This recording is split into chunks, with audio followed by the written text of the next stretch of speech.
그리고 온라인으로 주일 예배 하나님 앞에 경배하는 모든 성도들에게 하나님의 은혜와 평강이 넘치시기를 주님의 이름으로 축원합니다. 우리는 매 주일날 아침마다 히브리서 11장에 나오는 믿음의 영웅들에 관한 하나님의 메시지를 나누고 있습니다. 오늘은 아브라함의 두 번째 이야기입니다. 그런데 이 이야기 시작되기 전에 창세기 12장에는 아주 특이한 아브라함의 스토리가 하나 나옵니다. 당시에 애굽은, 이집트는 고대 문명의 발상지 중에 하나였습니다. 나일강 문명. 그래서 그 당시에 애굽은 선진 문화가 번창했었습니다. 그야말로 모든 사람들이, 현대 용어로 이야기하면 모든 사람들이 살고 싶어하는 번창한 도시였습니다. 그러다 보니까 아브라함은 하나님이 가나안 땅으로 인도하셨는데, 가나안 땅은 광야거든요. 그러니까 자신도 모르게 점점 살기 좋은 애굽을 향해서 남쪽으로 이동하고 있었습니다. 이때 설상가상으로 여기에 심한 기근이 가나안 땅에 몰아왔습니다. 그러자 아브라함은 앞뒤 생각할 겨를도 없이 그냥 애굽으로 내려갑니다. 애굽으로 이주를 해버려 했어요. 하나님의 뜻이 아닌데도 애굽으로 이주를 하고 나니까 마음에 걱정이 생기는 거예요. 불안해요. 그 당시에는 왕이 어떤 여자든 자기가 취하면 다 여자들을 데려갈 수 있었거든요. 아브라함이 겁나는 거예요. 자기 와이프가 외모가 탁월했거든요. 예쁘고 아주 미인이고, 그러니까 아무래도 왕이 자기 와이프를 데리고 가면서 자기를 죽일 것 같아요. 그러니까 자기 부인에게 이렇게 이야기합니다. 여보, 내 미안하지만 내 여동생이라고 좀 합시다. 그 부인도 할 수 없이 동의하죠. 뭐 이런 남자가 있나, 아마 속으로는 그랬을지도 몰라요. 그러니까 부인의 정조를 담보로 자기 목숨을 부지했던 거였죠. 이게 자신의 꾀에 속았습니다. 결국은 자기 부인 사라를 애굽의 왕이 데려가죠. 가정에 파괴될 위기가 찾아오게 됩니다. 근데 하나님은 하나님의 택한 자녀들, 택한 백성들의 가정이 위기에 부딪혔을 때 가만히 뒷짐지고 계시는 분이 아닙니다. 하나님이 비상 간섭을 하시죠. 그래서 애굽 왕의 꿈속에 나타나고 전염병을 보내고 아주 강하게 경고합니다. 너를 하여튼 하나님께서 그렇게 겁을 주시고, 그러니까 애굽 왕이 겁이 덜컥 난 거예요. 그래서 아브라함을 불러가지고 왜 네가 네 아내가 아니고 여동생이라고 그랬느냐 야단치면서 데리고 가라. 그래서 이제 아내를 다시 돌려받았어요. 가정이 파괴되지 않았죠. 그러면서 이 여인을, 사라를 생각해서 애굽 왕이 금은 보화를, 또 보물, 소떼, 양떼, 나귀, 이 재물을 많이 주면서 이 여인의 수치를 가려줍니다. 그러니까 찜찜했지만 아브라함은 거부가 돼서 다시 가나안으로 돌아온 거예요. 이 창세기 12장의 이야기를 통해서 하나님이 무엇을 우리에게 말씀하시고자 하는가? 핵심 메시지는 이겁니다. 때때로 우리가 어리석고 미련해서 실수합니다. 죄를 짓기도 하죠. 또 알면서도 하나님 뜻을 거역하기도 해요. 우리 사실 그러잖아요. 살다가 보면 하나님의 뜻이 아닌데도 이것만 하고 내가 또 회개하지 뭐. 그리고 하나님 뜻이 아닌데도 그냥 죄를 짓기도 합니다. 그리고 그 죄 때문에 환난을 당하기도 하고 자기가 지은 죄 때문에 문제가 일어나기도 하죠. 그러나 중요한 것은 이 아브라함의 이야기 속에서 나타나는 메시지는 뭐냐면, 우리는 하나님의 택한 하나님의 자녀들은 예수님 안에 있다는 거예요. 은혜 안에 있다는 거예요. 하나님이 반드시 복을 주시고자 하시는 은혜의 계획 속에 우리가 있기 때문에 어떤 일이 일어나도 설령 그것이 우리의 실수나 잘못이나 죄까지도 하나님은 선하게 이용하신다는 거예요. 내가 잘못해서 벌어지는 일일지라도 하나님은 합력해서 선을 이루게 하시고 유익이 되게 하시고 마침내 복을 받게 된다는 그 메시지를 창세기 12장에서 우리에게 가르쳐 줍니다. 그러면서 이제 오늘 본문의 말씀은 하나님이 주시는 이 지상에서의 축복이 다가 아니라는 거예요.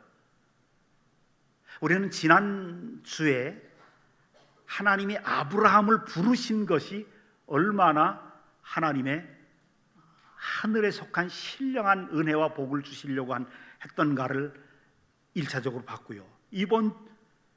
오늘 본문에서도 똑같은 겁니다. 이 지상에서 우리가 얻을 수 있는 물질, 사업, 건강 이런 것들이 전부가 아니라는 거예요.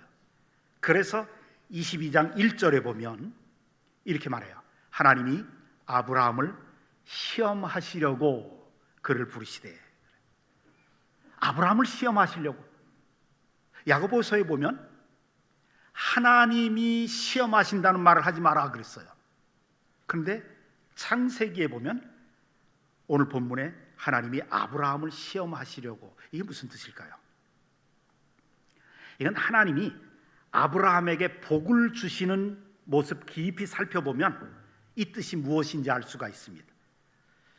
하나님은 아브라함에게 또 우리 그리스도인들에게 예수 안에 있는 은혜 안에 있는 성도들에게 우리들이 아브라함이 복받을 만한 자격이 된 다음에 복을 주시는 게 아니라 복을 받을 만하다, 어떤 기준을 넘어야 선하게 살고 어떤 기준이 있어서 복받을 만한 자격이 된 다음에 복을 주시는 그런 하나님이 아니고, 하나님은 택한 백성들에게 복을 주시기로 이미 결정해 놓고 그리고 그 복을 받을 만한 그릇으로 준비시켜 나가신 하나님이시다. 이걸 우리에게 가르쳐 주신 거예요. 아브라함을 복받을 만한 그릇으로 만들어 가시는 거예요. 그것을 가리켜서 시험이라고 말합니다. 복받을 만한 그릇으로, 그래서 때로는 깎아내기도 하고 잘라내기도 하고 두드리기도 하고, 그래서 고통스럽죠. 우리에게는 환난이나 고난이라고도 말합니다. 지금 아브라함을 시험하시는 거지만 복받을 만한 그릇으로 만드시는 특별 훈련이에요. 그 훈련이 뭐냐? 2절에서 이렇게 말해요.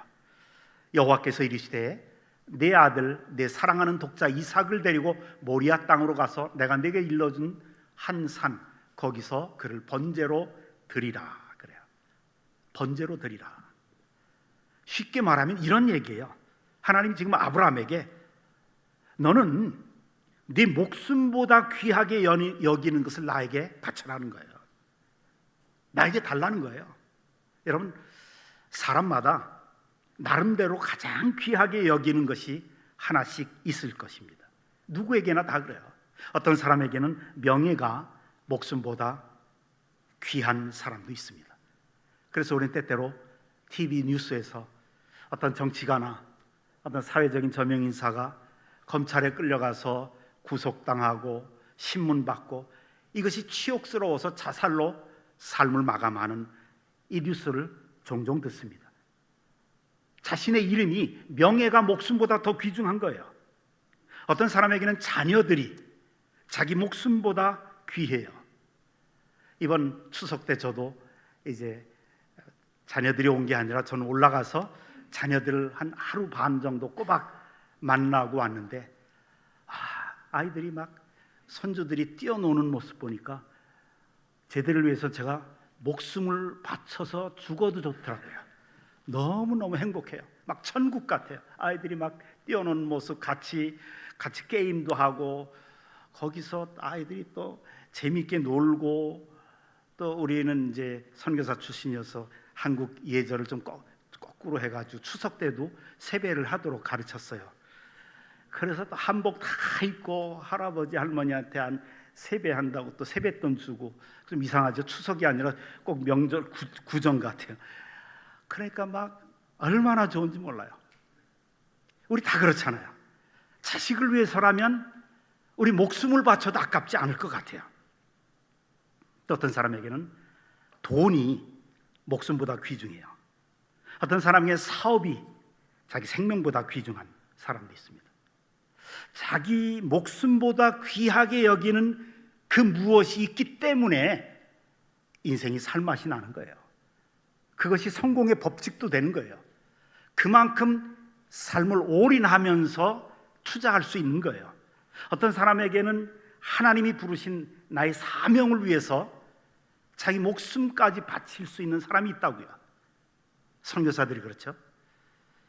그런데 하나님의 자녀들 속에, 하나님의 백성들을 그 마음 속에 자기 목숨보다 귀한 그런 게 아니라 하나님보다 더 소중하게 여기고 있는 것, 그것이 있기 때문에 시험에 들고 문제가 발생하고 고난이 닥친다는 것을 지금 아브라함을 통해서 우리에게 보여주시는 겁니다. 하나님은 지금 그것을 달라고 그러는 거예요. 아브라함이 가장 귀하게 여기는 것은 100세에 얻은 아들 이삭이었습니다.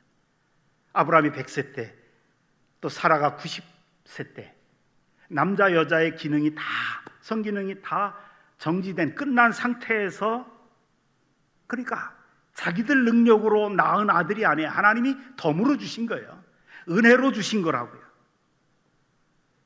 이삭을 처음 얻었을 때 아브라함은 자기 목숨보다 더 소중했을 것입니다. 그런데 언제부터인가 자기 마음속에서 하나님보다 더 귀하게 여겨지는 우상이 된 겁니다. 그 우상, 그 이삭을 바치라는 거예요. 내가 줬으니 내가 가져가겠다는 거예요. 내 마음속 그 우상의 자리에 이삭이 있으면 안 된다. 내가 있어야 되겠다는 거예요. 하나님은 하나님의 자녀들의 삶 속에 우상을 허락하지 않습니다.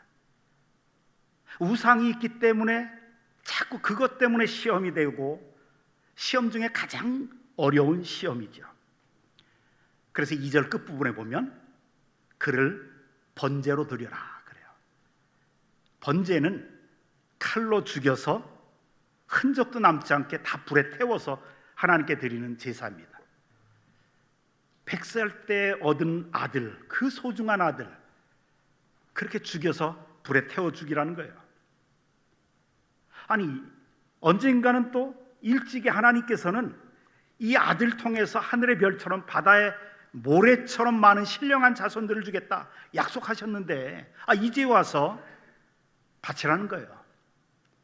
기가 막힐 노릇이죠.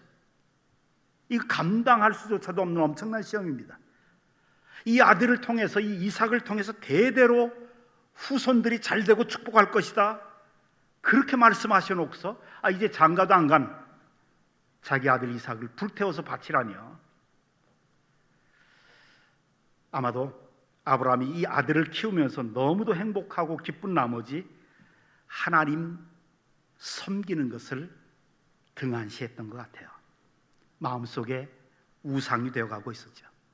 우상이란 눈에 보이는 그런 것도 우상이지만 하나님보다 더 귀하게, 더 소중히 여기는 그것이 우상입니다.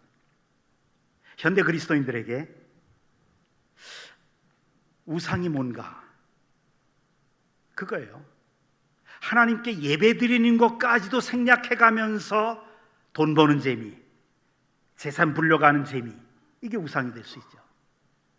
하나님께 예배드리는 것 제쳐놓고 자기 취미생활, 골프라든지 이런 게 나빠서가 아니에요. 좋은 것으로 가장 중요한 것을 대체해버리는 거예요. 좋은 것을 하나님이 주셨는데 그 축복으로 가장 중요한 하나님을 대체해요. 하나님을 경배하고 예배하는 이것보다 이걸 그냥 양보하면서까지도 아브라함은 내 자식, 내 아들, 하나님 잊어버리면서까지도 자기 자식 사랑에 취해서 키웠다는 말이죠. 그런 자식 하나님께서 바치라 그러신 겁니다. 아브라함은 아마 밤이 새도록 고통스럽게 깊은 고민을 했을 겁니다. 아무리 믿음이 좋아도 이런 시험을 당할 때 어떻게 기쁘고 즐겁게 막 찬양할 사람이 어디 있겠어요? 밤새도록 고통스럽게 고민을 했을 겁니다. 그 긴 고민 끝에 마침내 아브라함은 하나님이 은혜로 주신 그 아들 하나님께 돌려드리겠다고 결정하죠. 그리고 이 명령에 순종합니다. 아브라함은 번제에 쓸 나무, 불, 칼을 준비해 가지고 하나님이 지시한 산으로 올라갑니다. 성경학자들의 연구에 의하면 이때 이삭의 나이가 혈기왕성한 27살 정도였다라고 말합니다.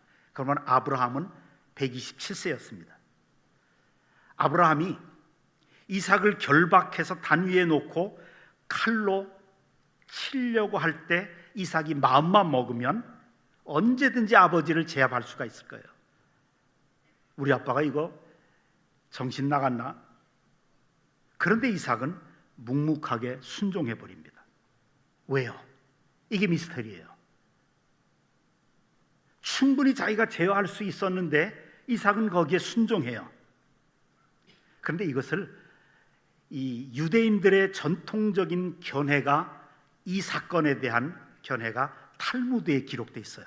그 탈무드에 보면 아브라함과 이삭 그 부자지간에 이런 대화가 오고 갔다고 그래요. 아브라함이 묻습니다. 내 아들 이삭아, 내가 너를 얼마나 사랑하는지 아느냐? 이삭이 대답합니다. 예, 아버지는 아버지 목숨보다 저를 더 사랑하십니다. 그래, 내가 너를 그렇게 사랑한다. 그러니 이제부터 내가 하는 모든 일은 너를 사랑하기 때문이다. 그거 믿을 수 있겠냐? 예, 믿습니다. 사랑하는 아들 이삭아, 이 제단 위에 올라와 누워라. 그리고 거기서 묵습니다. 아들은 이 말에 순종하죠. 아버지를 믿고 아버지의 사랑을 믿기 때문에 아버지가 행하는 모든 일을 사랑으로 해석하는 겁니다. 그 믿음, 그 사랑으로 이삭으로 하여금 엄청난 말에 그대로 순종하게 합니다. 히브리서 11장 9절에는 아브라함의 이 순간의 마음 상태를 이렇게 묘사합니다. 그가 하나님이 능히 이삭을 죽은 자 가운데서 다시 살리실 줄로 생각한지라. 반드시 하나님이 다시 살려주실 것이라고 생각하면서 칼을 들어서 내려치려고 하죠. 그 순간에 하늘로부터 여호와의 사자가 그를 부릅니다. 창세기 22장 11절 12절의 말씀이죠. 같이 한번 읽어봅시다. 시작. 아브라함아, 아브라함아, 그 아이에게 내 손을 대지 말라. 내가 네 아들 내 독자까지도 내게 아끼지 아니하였으니 이제야 네가 하나님을 경외하는 줄을 아노라. 그래요. 보세요. 이제야 네가 진짜 나를 사랑하는구나, 그걸 알겠다는 거예요. 너 평소에 그렇게 나 예수님 사랑합니다, 주님 없으면 저 못 삽니다, 주님은 나의 모든 것의 모든 것입니다, 내 인생의 목적이고 오직 주님만이 나의 모든 것의 모든 것입니다, 핸드레이징 하면서 찬양하고 주님은 나의 모든 것입니다, 주님 내 마음 받아줘서, 아무리 그래도 아니라는 거예요. 그런 거짓말 하지 말라는 거예요. 자기가 자기 자신을 속일 수 있다는 거예요. 네가 네 마음속에 가장 소중한, 나보다 더 귀하게 여기는 그 이상 나한테 바쳐라. 그리고 난 다음에 바치니까 이제야 네가 나를 경외하는 줄 내가 아노라. 그래요. 이제야 네가 하나님을 경외하는 자가 되나. 아무리 우리가 나는 오직 하나님 없으면 안 됩니다, 나는 예수님이 최고입니다, 아무리 그래도 행동으로 보이라는 거예요. 내 생명보다 더 소중한 그것을 한번 바쳐보라는 거예요. 그러면서요, 아브라함이 이삭을 바쳤을 때 이제야 확인했다 그런 거예요. 그리고 이제 순양을 줘서 아들을 대신해서 번제로 드리게 합니다. 이삭은 살았죠. 히브리서 11장 19절 끝부분에 이 상황을 이렇게 해석합니다. 비유컨대 죽은 자 가운데서 도로 받은 것이라. 의미상으로는 완전히 죽었어요. 하나님께 온전히 바쳐졌습니다.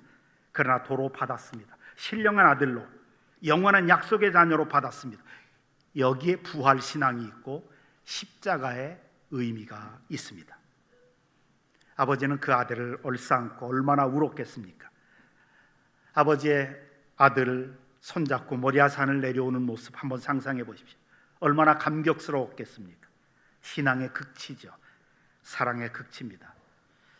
이 모습을 확인한 후에 이제야 네가 나를 사랑하는 줄 알겠다 확인하신 후에 아브라함을 믿음의 조상으로 삼으시고요, 이삭은 예수 그리스도의 예표가 됩니다. 그리고 믿음의 가정, 복된 가문이, 축복된 가문이 되는 거죠. 복의 근원이 됩니다. 하나님이 이 시험을 통과한 아브라함에게 어떤 축복을 주셨는가를 우리는 창세기 22장 16절부터 볼 수가 있습니다. 한번 같이 읽어보십시다. 내가 나를 가리켜 맹세하노니 내가 이같이 행하여 네 아들 네 독자도 아끼지 아니하였은즉 내가 네게 큰 복을 주고 내 씨가 크게 번성하여 하늘의 별과 같고 바닷가의 모래와 같게 하리니 네 씨가 그 대적의 성문을 차지하리라. 또 내 씨로 말미암아 천하 만민이 복을 받으리니 이는 네가 나의 말을 준행하였음이라. 네가 네 목숨보다 더 소중한 것을 나에게 바쳤으니 너에게 큰 복을 주는데, 이런 자잘한 그런 게 아니라 네 씨가 크게, 축복이 우리 때에서 끝나면 안 되는 거거든요. 우리 자녀들도 복을 받아야 되거든요. 우리의 믿음 때문에 크게 번성하여 하늘의 별과 같고 바다의 모래와 같게 하리니, 예수 안에 들어온 예수 그리스도를 믿는 사람들은 모두 너의 신령한 후손들이다 라는 거예요. 천하 만민이 너를 통해서 복을 받을 것이다. 네가 나의 말을 준행하였음이니라. 아브라함이 하나님의 그 시험을 하나님의 말씀을 순종함으로 통과하죠. 그러니까 큰 복을 주고 그 후손 자손들을 축복하고 자손들을 통해서 또 천하 만민이 복을 받도록 하셨습니다. 자자손손 축복하신다는 거죠. 축복의 가문이 되게 하신 겁니다. 어떤 사람들은 자신 때에는 예수를 믿었어요. 근데 축복은 계승이 안 돼요. 믿음도 계승이 안 돼요. 심은 게 있어야 자녀들이 거두죠. 그렇지 않습니까? 인생은 심고 거두는 법칙이거든요. 내가 하나님이 주신 내 인생의 밭 속에 뭔가 선행을 심고 구제를 심고 기도를 심고 사랑을 심고 친절을 심고 뭔가 자꾸 좋은 것들을 많이 심어놔야 반드시 그것들이 내 때에서나 아니면 내 자녀들 세대에 그걸 거두어 드릴 텐데, 믿는다고 하는 믿음은 있지만 믿음은 혹시 그냥 겉모양은 계승될지 모르지만 복이 하나도 계승되지 않아요. 그런 분도 있고요. 축복의 가문, 이건 믿음이 계승될 뿐만 아니라 축복이 계속 계승되도록 하겠다는 거예요. 아브라함에게 어떻게 계승돼요? 한번 축복의 가문을 만든 아브라함, 그 아들 이삭을 한번 보세요. 이삭이 살고 있었던 지역에, 그 아들이 살고 있었던 지역에 기근이 들죠. 모든 사람들이 굶어 죽기도 하고 막 살기 힘든데 하나님이 이삭에게 너는 애굽으로 내려가지 마라. 내가 너에게 지시할 땅에 거길로 들어가라. 내가 너에게 복을 주겠다.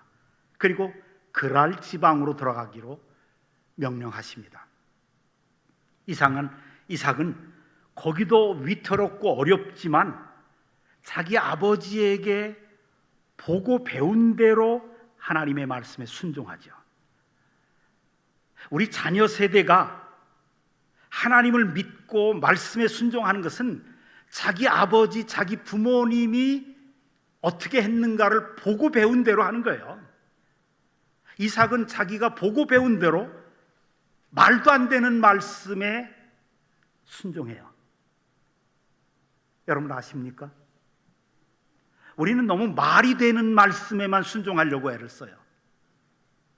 내 아들 이삭을 바치라, 이게 말이나 되는 말입니까? 말도 안 되는 말인데 아브라함은 그 말도 안 되는 말씀에 순종했다고요. 이삭도 지금 그랄 지방에, 거기도 굶어 죽는 사람 많은데 들어가는 말도 안 되는 그 명령에 그냥 순종해버려요. 순종이란 말 되는 말씀만 따라서 순종하는 게 아니에요. 순종이란 말도 안 되는 명령, 말도 안 되는 말씀에도 따라가는 것이 순종입니다. 이삭은 자기 아버지에게 보고 배운 대로 그랄 지방에 들어가서 농사를 하죠. 창세기 26장에 보면 그 지역은 다 기근에 허덕였지만 이삭은 그해 100배 수확을 거두고 거부가 되었더라, 이렇게 기록되어 있어요. 여러분, 우리나라 경제, 지금 전 세계 경제가 전쟁 때문에 최악의 불경기이죠. 정치, 사회 모든 상황이 어려움투성이지만 하나님이 복 주시기로 계획 세우신 은혜 안에 있는 가문, 예수 안에 있는 자녀들, 반드시 하나님의 계획대로 복을 받게 되어 있습니다. 우리는 우리 세대뿐만 아니라 우리 다음 세대까지도 하나님이 무슨 말씀을 하시든지 그 말씀대로 순종하는 그 순종을 계승시켜야 할 것입니다. 아브라함의 축복 가문 속에 있었던 또 다른 자손 보세요. 요셉 보세요. 노예로 잡혀가죠. 참 요셉은 믿음이, 그 잡혀갈 때쯤에서 믿음이 없었던 것 같아요. 어떤 사람들은 뭐 꿈의 사람 해가지고 굉장히 강조를 하는데 다 미화시킨 거고요. 요셉이 자기가 꿈꿨던 것을 형들이 시기 질투할 걸 모르고, 아무 짬삭도 모르고 철딱서니 없게 그런 걸 다 얘기해요. 야단 맞으면서도 얘기해. 그런 거 보면 얼마나 철없는. 그런데 노예로 잡혀갔는데 보디발의 집에서 뭐라고 기록되냐면 창세기 49장에 하나님이 요셉과 함께 하시니, 요셉이 정직하고 의로워서 함께 하신 게 아니에요. 그냥 은혜 안에 있었기에, 하나님을 믿는 믿음의 가문 안에 있었기에 하나님이 그와 함께 하셔서 자기 밑에 모든 노예와 종들을 지휘하는 가정 총무가 되죠. 보디발의 아내가 성적으로 유혹을 했어도 하나님이 악이라고 했기 때문에 말씀에 순종하기 위해서 거절합니다. 그리고 억울한 누명 쓰고 감옥에 들어가죠. 감옥 속에서도 모든 중요한 일을 다 처리하는 위치로 높이 올라갑니다. 그 광경을 성경은 하나님이 함께 하시니 그래요. 드디어 애굽 왕의 인정을 받아서 총리로 발탁됐습니다. 실력이 아니었고 경건한 삶이 아니었어요. 그게 중요하지 않다는 얘기가 아닙니다. 더 훨씬 중요한 것은 하나님이 함께 하신 겁니다. 은혜 안에, 믿음 안에 있는 가정. 그렇습니다. 아브라함 같은 믿음으로 축복의 가문을 이루면 믿음이 계승되고 하나님의 말씀을 순종하는 삶이 계승되는 믿음의 가문 속에 있는 자녀들과 후손들은 비록 믿음이 연약해도 축복의 도구가 되고 축복의 통로가 되고 어디를 가든지 대접을 받고 존귀한 자가 되죠. 아브라함 가문의 다윗을 보세요. 요시야를 보세요. 히스기야를 보세요. 모든 후손들이 다 그렇게 복을 받습니다. 하나님께서 우리에게 이미 은혜와 복을 주셨습니다. 그러나 하나님은 그보다 더 큰, 가장 큰 복과 은혜를 주시고자 하십니다. 우리의 가문을, 우리의 가정, 믿음의 가문이, 축복의 가문이, 믿음과 순종이 계승되는 은혜의 가문이 되기를 원하십니다. 이를 위해서 우리를 시험합니다. 만들어 가십니다. 그래서 우리는 때때로 시련도 당하고 고통도 당하고 눈에서 눈물도 흘립니다. 그러기에 사랑하는 성도 여러분, 우리가 하나님보다 더 소중히 여기는 우리의 이삭이 있는지를 살펴보십시다.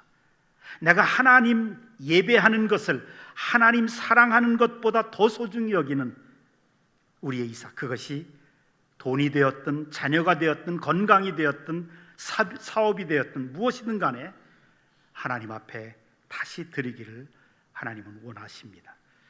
12절 끝에 아브라함에게 말씀하셨던 그 말씀, 내가 이제야 네가 하나님을 경외하는 줄을 아노라. 이 믿음의 확인을 우리에게 하고 싶어 하신 거예요. 아브라함의 믿음은 자신의 생명보다 더 소중한 것을 드리는 믿음이었습니다. 그것이 아브라함의 믿음이고 하나님이 우리 속에 있기를 원하시는 진정한 믿음입니다. 이런 믿음을 다 가지셔서 우리를 복의 근원으로, 아브라함으로 만들어 주셔서 우리를 아브라함의 가문으로, 믿음의 가문으로 계속해서 우리 자녀들이, 후손들이 복을 받는 그런 은혜가 넘치시기를 주님의 이름으로 축원합니다. 아버지 하나님, 아브라함의 믿음처럼 우리가 부족한 것 많고 실수 많이 하지만, 그러나 하나님 무슨 말씀을 하시든지 하나님의 말씀에 순종하는 믿음 갖게 하시고 우리 속에 있는 하나님